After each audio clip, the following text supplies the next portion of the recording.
Let this be the final word in the story of Skywalker.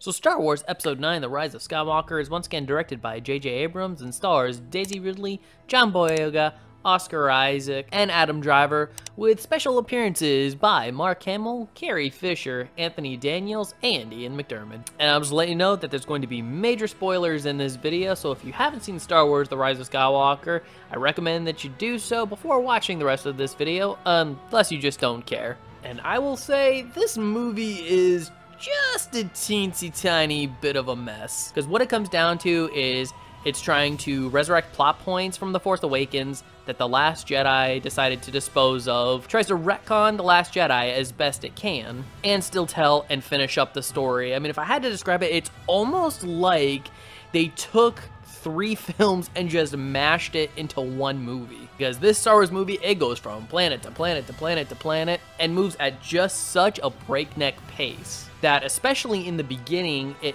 is rather jarring. So the whole idea of the movie is essentially that Palpatine's back, the heroes have to find Palpatine so they can stop Palpatine, but to do that, they have to find a dagger, which takes them to a wayfinder, which leads them to Palpatine, but along the way, some things go wrong, and it just goes all over the place from there. And I actually would have liked to have been in the writer's room when they were coming up with this story, because there are definitely a lot of questions that come up in this movie but are never actually answered. Like Palpatine, how is he back? Because last time we saw Palpatine, he was thrown off the side of the Death Star, we saw the explosion from that, and then we saw the Death Star itself explode. And I don't think he would have survived that under any kind of circumstances whatsoever. And I guess the movie kind of gives you some ideas, but doesn't explicitly say what the reasoning is. Like, we find out Snoke is a clone, so is it possible that Palpatine's a clone?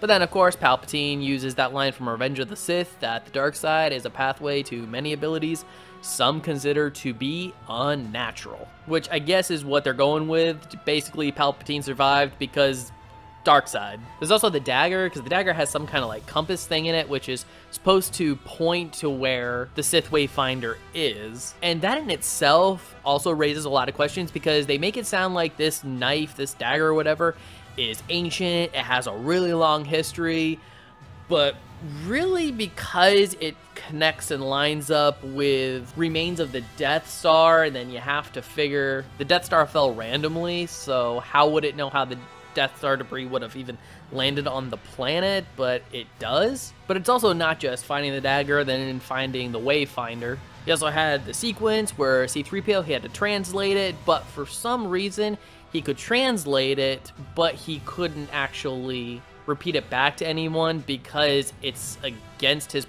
programming. And then you wonder, wait, Anakin made C-3PO when he was just a child. Why would he put that in C-3PO's primary programming that he was not allowed to translate Sith text? Just many questions that the movie doesn't bother answering. And then there's also the fake out or psych out moments in the movie, which at first I was kind of like, okay, I can handle 1 or 2, but then it just kept going with this, and I'm like, why are you doing this? Like, towards the beginning of the movie, you had Rey, she was having some self-doubt, she gave Luke's lightsaber to Leia, but then, not even 5 minutes later, she gets the lightsaber back. You then had the instance with Chewie. Chewie was captured by stormtroopers, went up into the sky, the ship exploded, we assumed Chewie was dead, and then, not even 5 minutes later, we find out he's alive, which isn't so bad, because we're at least telling the audience he's alive, but then, in the time it takes for Rey to get to the next planet with everybody and find out Chewbacca's alive, that in itself was of no consequence either. And then just before that, we also had the instance with C-3PO where he had to translate the Sith text, and it ended up giving him a complete mind wipe. But then once he hooks up with R2-D2 again, not even 20 minutes later, he gets his memory back again. It just seemed like a collection of, let's try to make the audience think something's gonna happen, and then, oh, psych! Or I guess the way to say it is to subvert our expectations. And this movie also has so many missed opportunities Like, after 2 movies, we finally get to see the Knights of Ren, and I was expecting them to be a huge part of the movie, and they were hardly in it at all. And then, you know, Kylo Ren just turns good and ends up wiping them all out anyway. Wow, so much for all the hype and the build-up on the Knights of Ren. And then finally, we're getting to the end of the movie. It's the final confrontation between Rey and Palpatine, and we find out that Palpatine, it just seems to be pretty erratic in his plans. Because now, knowing that Snoke was created by Palpatine, you would figure that he would be the person that Palpatine was giving orders through. And in The Last Jedi, Snoke told Kylo Ren that he should kill Rey. And then at the beginning of this movie, Palpatine tells Kylo he should kill Rey. But then as soon as Rey shows up, he goes, oh, I never wanted you killed. Actually, quite the opposite. I would like you to kill me so I can use my dark side powers to go into you, take control of your body, and you are going to be Empress Palpatine because, oh yeah, you're my granddaughter. Well, there's a shock that we should have had at least 1 movie ago. But of course, Rey doesn't do it, and then Kylo Ren shows up. Now, Rey has Leia's lightsaber, and Kylo has Luke's lightsaber, and we're expecting this big, awesome, epic fight, and the Emperor apparently discovers a power that he didn't even know he had, which was to suck the life force out of people. Because when he did it, he looked completely shocked, like he didn't even know he had that power. And of course, it rejuvenates him a little bit, I guess. It doesn't take away his burns or anything like that or make him any younger, just kind of like how he was at the end of Return of the Jedi. And now he's so strong, he just flings Ben Solo / Kylo Ren away, and Palpatine uses his Force lightning, points it up at the sky, and starts just single targeting only Rebellion ships, not hitting none of his. And it's a big force. I mean, it is huge force. This is probably the most power we've ever seen come out of Palpatine. But then Rey taps into the Force, and all of the Jedi from the past, like Anakin Skywalker, Luke,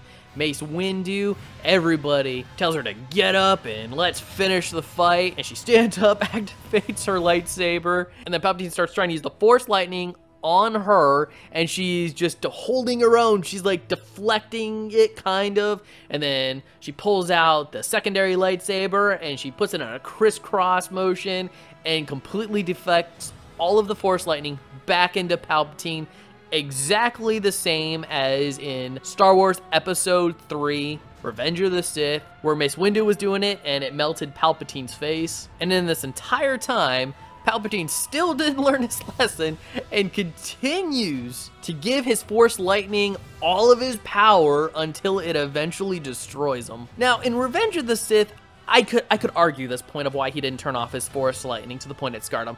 He was trying to look kind of helpless in front of Anakin, so that Anakin would take maybe some pity on him and help him. But here, it's like, dude, just turn off your Force lightning.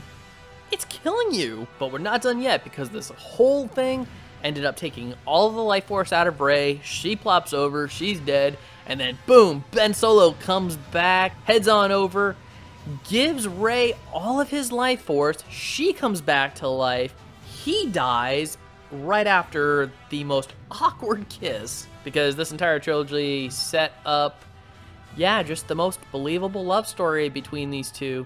And let's just talk about all of the shade that J.J. Abrams threw at Rian Johnson and The Last Jedi. I mean, he didn't just try to retcon a little bit. He went hardcore to retcon as much as he possibly can. A Resistance fighter brings up, hey, let's just do the Holdo maneuver to take out the majority of this fleet of Super Star Destroyers that have Death Star level of firepower. And Poe has to tell him that the Holdo maneuver is like a 1 in a million shot. Boy, you could have fooled me, because it looks like she just turned the ship towards the enemy fleet and hit that hyperdrive. And then you also have Mark Hamill, who came in for a quick scene as Rey. She was at her lowest point. She went to the planet that Luke Skywalker was at and decided, I'm gonna burn this lightsaber, and she throws it. He catches it, and it's just like, a Jedi's weapon deserves more respect, which instantly reminds me of The Last Jedi in the first scene we see him, where he just throws it over her shoulder and just does not care. Which I will say, that was kind of nice. You know, you're trying to bring some legitimacy back to Luke Skywalker as a character. Then, of course, taking Rey, making her parents nobody by choice, and ends up connecting her to one of the bigger bloodlines. And then we get to the very end of the movie. She's gone to Tatooine to bury Luke and Leia's lightsaber in the sand, and we see that she's now constructed her own lightsaber, which is actually pretty cool. I like the look of her lightsaber. But then someone comes in, is just kind of like, hey, I haven't seen anybody here in a while, who are you? And then she says it. She says she's Rey, looks over, sees Luke and Leia's Force Ghost, and then says she's Rey Skywalker, which immediately made me think about a story point that happened a little earlier in the film, where after Rey found out that she was a Palpatine. And Rey was also, at one point in the movie, said to not be afraid of who she was, to accept who she was. And the minute she found out she was a Palpatine, she was just like, nope, I'm gonna go with Skywalker, because, you know, there's no more left. So who's gonna say anything? And those are just some of the biggest problems I had with the movie. Just narratively, it was all over the place. You know, it kind of felt like they were trying to do themes of accepting yourself for who you are, and as well as your family, but then, you know, of course, Rey couldn't do that, so that felt a little weird, as well as a bunch of missed opportunities and stuff like that, because I kind of liked the idea of Rey sort of having self-doubt in her abilities and giving Luke's lightsaber to Leia, only for her to maybe go a portion of the movie without a lightsaber, only to then build her lightsaber when she finally realizes and accepts who she is. And then she could finish the movie in that fashion. And I know I've been griping and grunting for a long time here, but I will say there were elements of the movie that I did like. Like, the movie does look nice. This is a very good looking movie. I mean, of course, if you throw $300 million at the screen, I expect it to look pretty good. You know, the action sequences were also really good. I did like the fight between Kylo Ren and Rey on the remains of the Death Star, with the waves just crashing into it, which was then followed by the scene of Kylo Ren talking to Han Solo. Well, more so the memory of Han Solo, because Han Solo doesn't have a Force Ghost because he's not Force sensitive. But I felt that that was a really well done scene. It was Ben in his own mind saying to himself, it's okay, you know, I can finally let go of all of my hate. And let's not forget the ever so epic score by one John Williams, who also had a blink and you missed it cameo. But at the very end of it, I was more frustrated with this movie. At least with The Last Jedi, the direction was there. It did have a little bit better flow to it, even though this one comprised of better scenes. So in that regard, it's really hard for me to kind of tell you which one I liked better. I liked bits of the story in Rise of Skywalker better than I did The Last Jedi, but The Last Jedi was definitely a lot better directed because it had less to do and less to tell. Like, as I stated earlier, that The Rise of Skywalker felt like they were trying to compress all three stories from, I guess, what was at one point kind of the plan from the jump into one movie, but then also had to tie in Palpatine because Snoke was killed off in the previous movie. And as it stands, I think that Return of the Jedi is still the definitive ending to the Skywalker story, because even though this is called The Rise of Skywalker, this entire trilogy has felt so disconnected from the Skywalker story. Because really, it had very little to do with Luke. It had very little to do with even Anakin Skywalker / Darth Vader. Carrie Fisher was more cameo than main character in these movies, which I'm sure wasn't the intention, considering that Carrie Fisher, she passed away back in 2016, sadly. Therefore, she wasn't able to complete all of the scenes they probably had planned out for this third film. But even so, between the first and the second in this trilogy, she really wasn't in it all that much. Ben Solo / Kylo Ren's the closest that we have to a new main character in the Skywalker lineage, and then he is preemptively killed in this movie, which means the Skywalker bloodline as a whole is completely gone. Which is why I think they decided to maybe bring Palpatine back to try to say that, oh, you know, because he was the one responsible for everything that led up to this movie in and itself, that they could then connect it. But I don't remember, between The Force Awakens and The Last Jedi, any articles or reports ever saying that these were meant to be part of the Skywalker saga, because again, they just feel very, very removed. But then again, I know that people actually did like this movie, and if you did, hey, that's great. I'm glad you could enjoy this movie. And heck, I hope you enjoyed this entire new trilogy. And if I had to give this movie a rating, I'd give it 2.5 lightsabers out of 5. So Star Wars Episode 9, The Rise of Skywalker, I would love to know what you thought of this movie. Please leave your comments in the comment section below. And if you like this video, I'd love it if you'd smash that like button, share it with some friends. Subscribe if you're not subscribed already, and ring that notification bell for more comic book content. And if you're wondering what to watch next, consider one of these 2 videos. Alright, take care, have a great day, may the Force be with you, and as always, stay geeky.